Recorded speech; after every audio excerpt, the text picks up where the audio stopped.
स्वागत है आप सभी का हमारे इस चैनल पर। तो आज हम लोग पढ़ेंगे पारिस्थितिक तंत्र क्या है। पारिस्थितिक तंत्र बीए थर्ड ईयर के जियोग्राफी के सिलेबस में है। अगर आप बीए थर्ड ईयर के स्टूडेंट हैं, जियोग्राफी आपका सब्जेक्ट है, तो आपके सिलेबस में पारिस्थितिक तंत्र जरूर होगा। ओके, तो पारिस्थितिक तंत्र बहुत ही महत्वपूर्ण टॉपिक है और यहाँ से प्रश्न हमेशा पूछे गए हैं।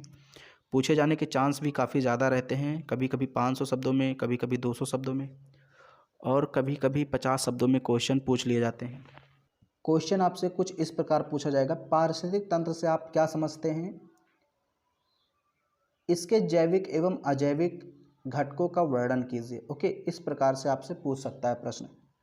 500 शब्दों में पूछ सकता है, मैंने कहा 200 शब्दों में। ओके, तो सबसे पहले हम लोग समझ लेते हैं पारिस्थितिकी और पारिस्थितिक तंत्र दोनों में क्या अंतर है, क्योंकि अक्सर हम इसको एक ही चीज़ समझ लेते हैं कि पारिस्थितिकी और पारिस्थितिक तंत्र दोनों एक ही है, लेकिन दोनों अलग है।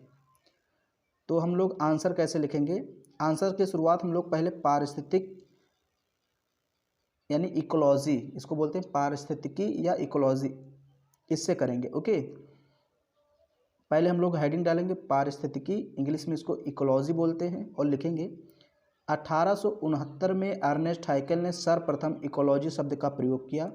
वास्तव में अर्नेस्ट हाइकल ने जिस शब्द का प्रयोग किया था वह था ओइकोलॉजी। ओके, तो पारिस्थितिकी का इंग्लिश होता है इकोलॉजी, और इस शब्द का प्रयोग सर्वप्रथम 1869 में अर्नेस्ट हाइकल ने किया था। ओके, अर्नेस्ट हाइकल ने 1869 ईस्वी में सर्वप्रथम इकोलॉजी शब्द का प्रयोग किया। वास्तव में उन्होंने इकोलॉजी शब्द का प्रयोग नहीं किया, वास्तव में वहाँ की जो लैंग्वेज थी उसके अनुसार उन्होंने ओइकोलॉजी शब्द का प्रयोग किया, लेकिन बाद में धीरे धीरे इसी को इकोलॉजी कहा जाने लगा। ओके, तो एक प्रकार से इकोलॉजी शब्द का सर्वप्रथम प्रयोग अर्नेस्ट हाइकल ने ही किया था। अब बात करते हैं पारिस्थितिकी यानी इकोलॉजी क्या है, किसे कहते हैं, इसकी परिभाषा क्या है। तो देखिए, पारिस्थितिकी वह विज्ञान है जिसके अंतर्गत समस्त जीवधारियों और भौतिक पर्यावरण के मध्य अंतर संबंधों का अध्ययन किया जाता है।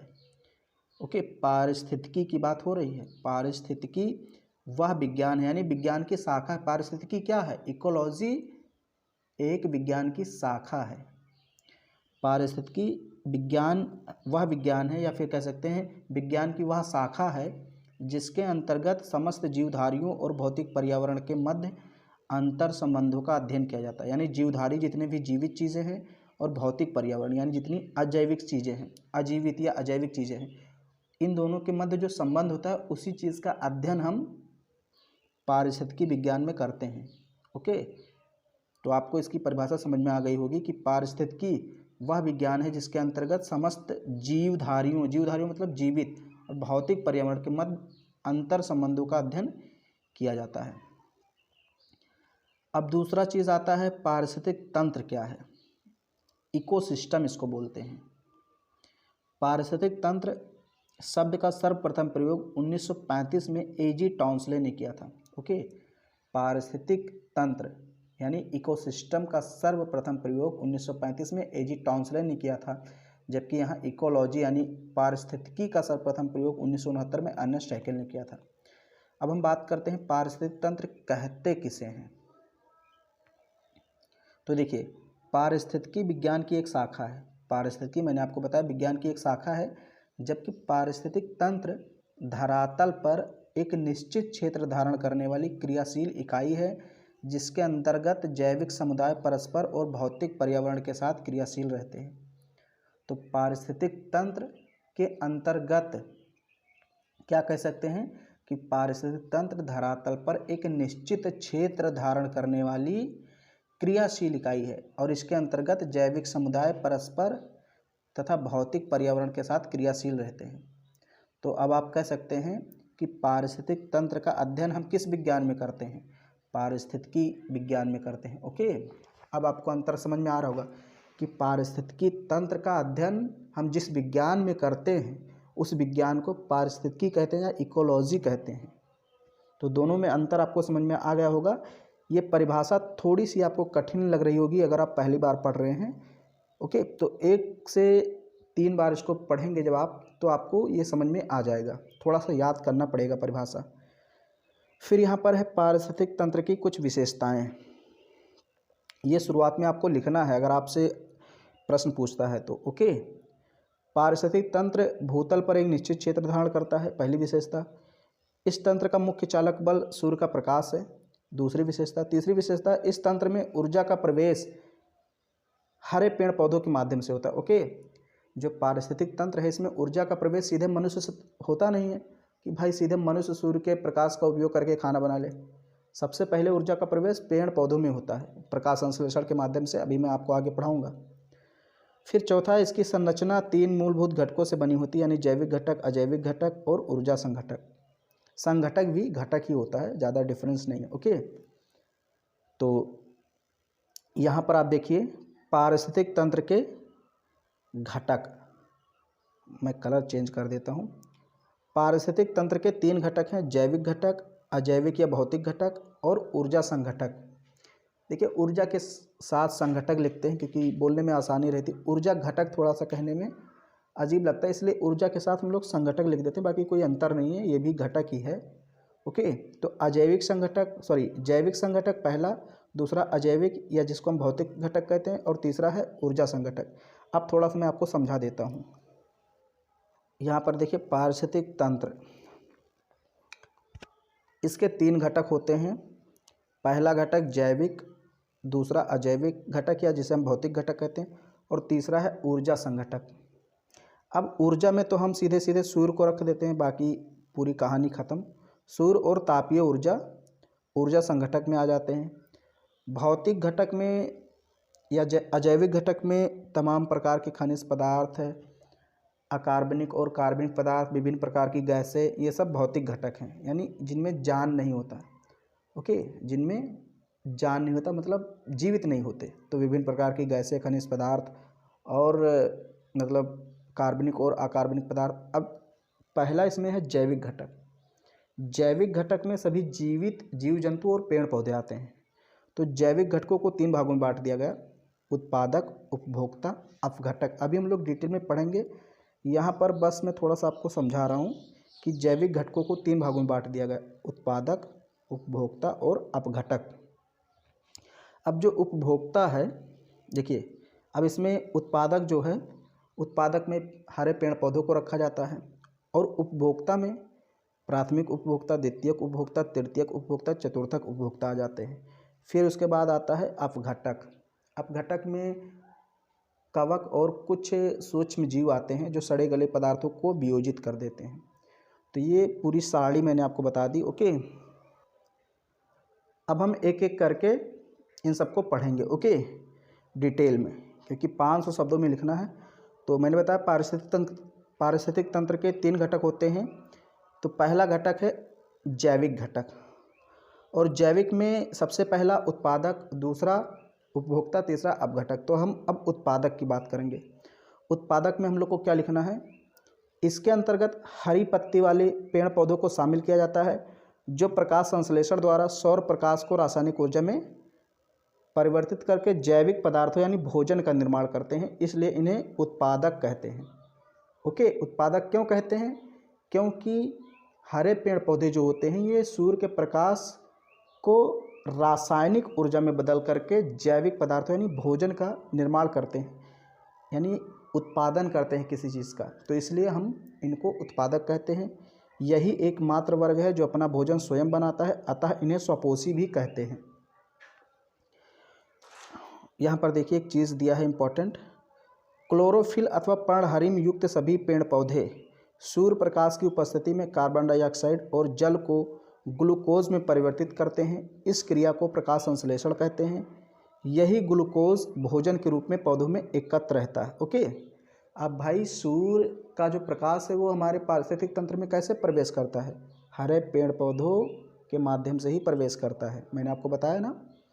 अब हरे पेड़ पौधे सूर्य के प्रकाश का उपयोग करके प्रकाश संश्लेषण की क्रिया द्वारा भोजन बनाएंगे, यानी फल बनाएंगे, फूल बनाएंगे, उसका उपयोग हम लोग करते हैं, तो हम लोग क्या हो गए, उपभोक्ता हो गए। तो ये उत्पादक आपको समझ में आया, हरे पेड़ पौधे यही उत्पादक होते हैं, सूर्य के प्रकाश को रासायनिक ऊर्जा में परिवर्तित करके जैविक पदार्थों का निर्माण करते हैं।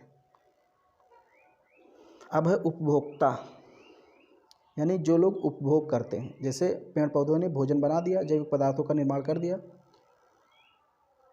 अब इसको खाएंगे कौन? उपभोक्ता। मानव समेत सभी जंतु, जंतु मतलब जीवित जंतु, यानी कि शेर, बाघ, चीता, भेड़, सांप, बिच्छू, ओके, कुछ भी कह लीजिए, चिड़िया हो गई, पक्षी हो गए, मानव समेत सभी जंतु जो अपने भोजन के लिए प्रत्यक्ष या परोक्ष रूप से स्वपोषित, स्वपोषित मैंने किसे कहा था? पेड़ पौधों को, ओके। तो पेड़ पौधों पर निर्भर रहते हैं, इन्हें उपभोक्ता कहा जाता है।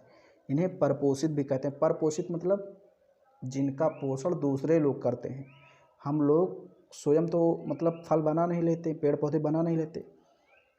अभी हम लोग को साग खाना है, मान लीजिए साग, तो साग का निर्माण हम लोग तो करते नहीं, वो तो पेड़ पौधे ही करते हैं सूर्य के प्रकाश की उपस्थिति में, ओके। तो हम लोग उपभोक्ता हैं। मानव समेत सभी जंतु जो अपने भोजन के लिए प्रत्यक्ष या परोक्ष रूप से स्वपोषित यानी पेड़ पौधों पर निर्भर रहते हैं, इन्हें उपभोक्ता कहते हैं।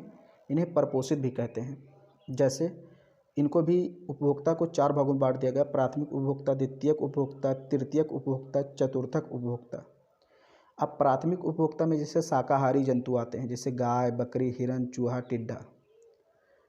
द्वितीयक उपभोक्ता में मांसाहारी, जैसे मेंढक, बिल्ली, बाज, भेड़िया। तृतीयक उपभोक्ता में उच्च मांसाहारी, जैसे शेर, बाघ, चीता। और चतुर्थक उपभोक्ता में सर्वाहारी, जो सभी को खाता है, जैसे मानव। अब यहाँ पर थोड़ा सा समझने वाली बात है, समझ लीजिए। जैसे पेड़ पौधों ने, जो हरे पेड़ पौधे, उन्होंने जैविक पदार्थों का निर्माण किया, यानी अपने अंदर ऊर्जा का निर्माण कर लिया। अब जो घासें लगी हुई हैं उनको शाकाहारी जाएंगे, खा लेंगे। घास जो है उसको कौन खाएगा? प्राथमिक उपभोक्ता खाएंगे, यानी शाकाहारी। जैसे गाय खा लेगी, बकरी खा लेगी, हिरन खा लेगा घास को, पेड़ पौधों को, चूहा या टिड्डा खा लेगा। और इन सब को कौन खाएगा? प्राथमिक उपभोक्ता को कौन खाता है? ये मांसाहारी खा लेते हैं, यानी मेढक।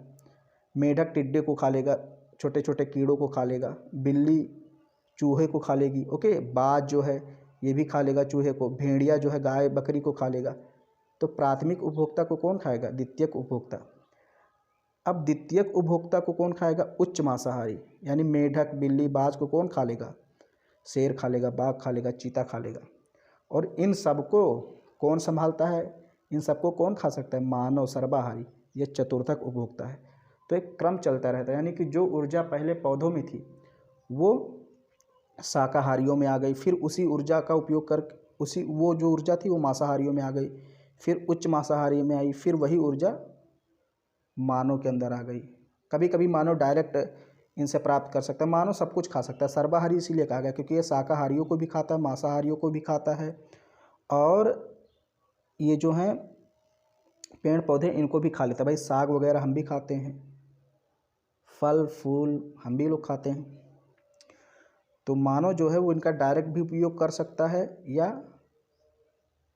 इनडायरेक्ट कर सकता है। इसलिए हमने लिखा प्रत्यक्ष या फिर परोक्ष। परोक्ष का मतलब होता है इनडायरेक्ट और प्रत्यक्ष का मतलब डायरेक्ट, ओके। तो ये आपको समझ में आया। उपभोक्ता यानी कि मानव समेत सभी जीव जंतु जो अपने भोजन के लिए प्रत्यक्ष या परोक्ष रूप से स्वपोषित यानी पेड़ पौधों पर निर्भर रहते हैं, इन्हें उपभोक्ता कहा जाता है। फिर ये 4 प्रकार के आपको मैंने बता दिया।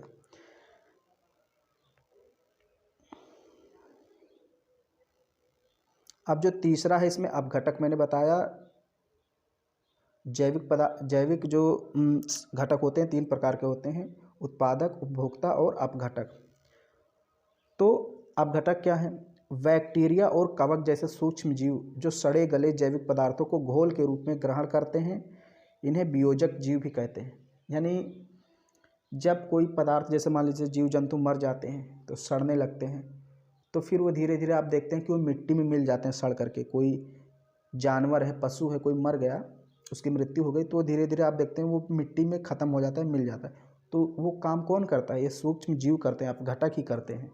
ऐसे कोई चीज़ नहीं अपने आप गायब हो जाती है, ओके। इस प्रक्रिया में अपघटक मतलब वियोजक जीव जटिल कार्बनिक पदार्थों यानी वसा, कार्बोहाइड्रेट, प्रोटीन तथा कार्बनिक पदार्थों जैसे कैल्शियम, ये अकार्बनिक पदार्थ है, ओके। यहाँ पर अकार्बनिक होना चाहिए।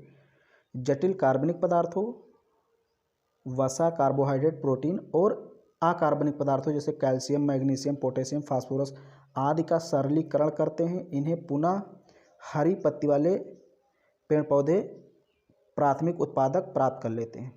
अब समझ लीजिए, यहाँ पर आपको थोड़ा सा समझने में अगर प्रॉब्लम हो रही, देखिए जब जीव जंतु पेड़ पौधे सड़ गल जाते हैं, गिर जाते हैं, मर जाते हैं, तो उनको सरलीकरण कौन करता है? ये वियोजक यानी अपघटक, मतलब उनको तोड़ देते हैं, एकदम चूड़ बना देते हैं, घोल बना देते हैं। और जब वो घोल बन के मिट्टी में मिल जाते हैं तो फिर पेड़ पौधे उसी को ग्रहण कर लेते हैं, फिर भोजन बनाते हैं। ओके, पेड़ पौधे क्या करते हैं? सूर्य से प्रकाश लेते हैं और वायुमंडल से कार्बन डाइऑक्साइड लेते हैं, और ज़मीन से क्या लेते हैं? खनिज पदार्थ और जल लेते हैं, फिर अपना भोजन बनाते हैं। फिर वो भोजन शाकाहारी करते हैं, शाकाहारी से मांसाहारी, मांसाहारी से उच्च मांसाहारी, उच्च मांसाहारी से सर्वाहारी यानी मनुष्य प्राप्त करता है। और जब मनुष्य मर जाता है या फिर जो जीव जंतु ये मर जाते हैं तो उसका वियोजन कौन करता है? अपघटक, यानी वियोजक जीव उसको वियोजित कर देते हैं, उसको अपघटित कर देते हैं, विखंडित कर देते हैं, उसका चूड़ या घोल बना देते हैं। ओके, जो अब भाई हर एक व्यक्ति का, जानवर का जो शरीर है वो किससे बना है? कार्बोहाइड्रेट, वसा, प्रोटीन, कैल्शियम, मैग्नीशियम, पोटेशियम, इन्हीं चीज़ों से बना है, फास्फोरस। तो इन्हीं का सरलीकरण करके उनको फिर से मिट्टी में मिलाने का काम अपघटक करते हैं, और फिर ये जब मिट्टी में मिल जाता है तो प्राथमिक उत्पादक यानी पेड़ पौधे इनको फिर से प्राप्त कर लेते हैं, और ये प्रक्रिया चलती रहती है। तो ये जैविक घटक की बात की। अब दूसरा है अजैविक घटक, या जिसे हम भौतिक घटक भी कहते हैं। इसके अंतर्गत निम्न को शामिल किया जाता है, जैसे मृदा, इसमें कुछ आपको ज़्यादा लिखना नहीं, जो अजैविक है उनको लिख दीजिए बस, जैसे मिट्टी, जल, वायु, carbon dioxide, nitrogen, oxygen, hydrogen, calcium, phosphorus, ये अकार्बनिक पदार्थ हैं। ओके, मृत जीव वनस्पतियों के कार्बनिक यौगिक जैसे वसा, कार्बोहाइड्रेट, प्रोटीन, ये सब क्या है? अजैविक घटक हैं। ओके, तो अजैविक घटक आपने समझ लिया, इसमें कुछ ज़्यादा है नहीं। फिर एक तीसरा आता है ऊर्जा संघटक। तो ऊर्जा संघटक में भी कुछ नहीं है, सौर ऊर्जा और भूतापीय ऊर्जा को इसके अंतर्गत रखा जाता है। यानी कि हमारे पारिस्थितिक तंत्र को चलाने के लिए ऊर्जा की आवश्यकता पड़ती है, ईंधन की आवश्यकता पड़ती है। तो ईंधन कहाँ से मिलता है? सूर्य से मिल जाता है और भूतापीय ऊर्जा से मिल जाता है। तो ये पारिस्थितिक तंत्र का जो क्वेश्चन आपसे पूछा था कि पारिस्थितिक तंत्र क्या है, इसके जैविक और अजैविक घटकों का वर्णन करो। तो जैविक और अजैविक घटक मैंने बता दिया। ज़्यादा इसमें आपको जो समझना है, लिखना है, वो है जैविक घटक। अजैविक घटक में तो जो निर्जीव चीज़ें हैं उन्हीं को लिख देना है, जैसे विभिन्न प्रकार की गैसें, खनिज पदार्थ हो गए, मिट्टी, जलवायु हो गई, बस इतना ही। ओके, ये क्वेश्चन आपका कंप्लीट हुआ। उम्मीद करता हूँ ये वीडियो आपको काफ़ी पसंद आया होगा। और भी जो भूगोल के टॉपिक हैं, पर्यावरण से संबंधित, पारिस्थितिकी से संबंधित, वो सब मैं आपको कराऊंगा। वीडियो पसंद आए तो उसको लाइक कीजिए और अपने सभी दोस्तों में इसको शेयर कीजिए। चैनल पर पहली बार आए तो सब्सक्राइब जरूर करें।